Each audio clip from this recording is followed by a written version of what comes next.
Hello and welcome to Art and Soul Creations.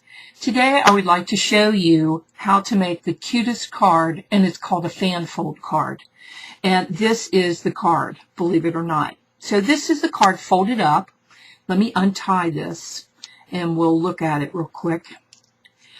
What I did on the front of this card is I used a punch from a Martha Stewart punch. It's actually a border punch. And it punches out these flowers and leaves together. I used my Copic markers and colored them in the color theme that I chose to use on this card. So let's go ahead and open this card up real quick so you can see everything about it. You can see that it's fan folded. I also used ovals on the inside element of the card. And they are nested, and I used fan folded. I also used ovals on the inside element of the card. And they are nested, and I used my nestabilities from Spellbinders. So the ovals started out with a scalloped edge, and then the next size up was a smooth edge, and then I finally used a cream colored oval on the top, and that's what I used to stamp on. And I stamped either the sentiment or the image on the cream color and colored it, and then layered that on the very top of the ovals. And as you can also see on the little girl here, she was a little bit larger than the oval, but don't be afraid to use an image that's a little bit larger. She works out just great. You just want to cut it out and layer her right on the top. She works out perfect. So let me show you how we go ahead and make this card. The very first thing you want to do is you want to score your paper. I went ahead and cut this paper. This is cardstock, and this cardstock is 6 by 10.5. And what you want to do is you want to score your cardstock at every 1.5 inches. So I scored it at 1.5, 3, 4.5, 6, 7.5, and 9.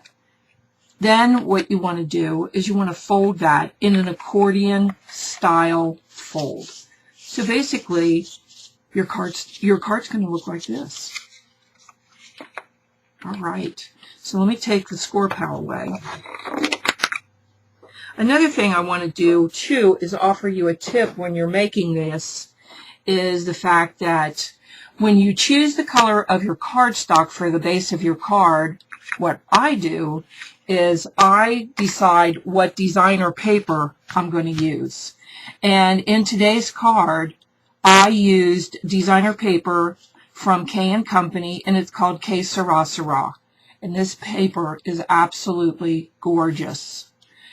Let me show you the paper that we're going to use. This is one of the sheets of the actual paper that I'm going to use in today's card.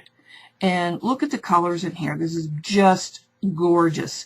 Pinks, yellows, and a couple shades of green.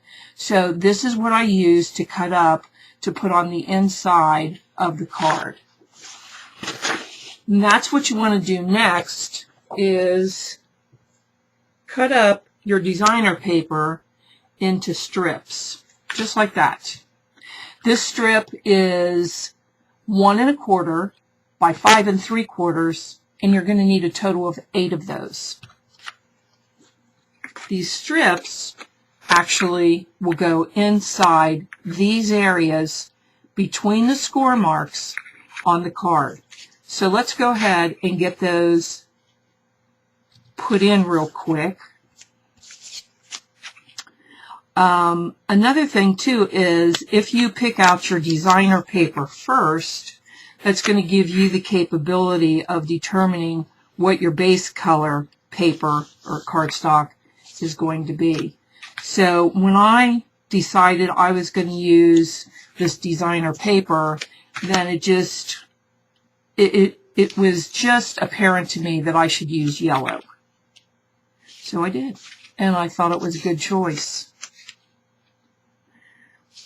Now, this last piece right here is the piece that you also want to cover.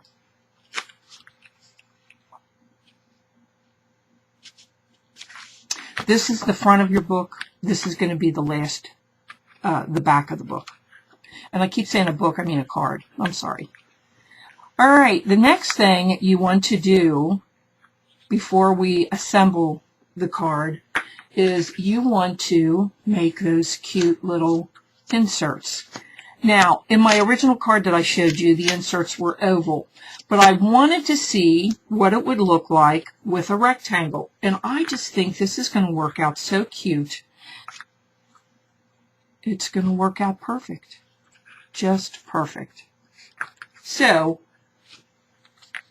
I went ahead and stamped the image on the cardstock. Let me go ahead and get those adhered real quick.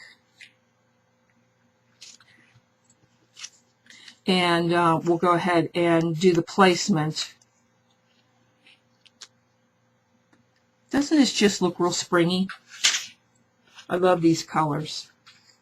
Now, let me show you the placement of the images inside the card.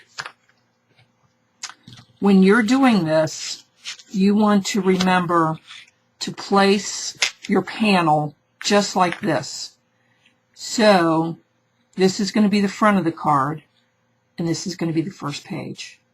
This is going to be the last page. This is where the ribbon will be attached. So, what I do is I start to put my inserts in, and I will put the first one in. Now, the first one can go here or here, however you want your placement to be. Then I place the second insert at the opposite end. In other words, if this is at the bottom, then I want this one to be at the top.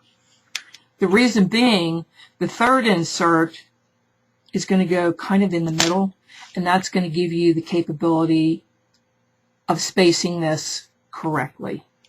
So let me go ahead and put these in real quick. And when you apply your tape, you want to remember that you do not want your tape to go beyond this piece that's still going to be sticking out from the card. So it's better to place your tape towards this end, the inside edge. Another tip also to remember is when you place these, you don't want the top to go beyond the top of the card or the bottom to go beyond the bottom of the card. Otherwise, it's going to stick out and it won't look right. So, with these placed, just like that. With these placed, this is what your card's going to look like from the front. Now, the very last thing that you are going to want to do is you're going to place your ribbon. So, what I generally do is I put a piece of tape right down the center of that last panel. Let's peel that off. And this ribbon is 24 inches long, by the way. And I try to put this in the center. Just like that. That gives me the capability of turning this around and tying this in a bow.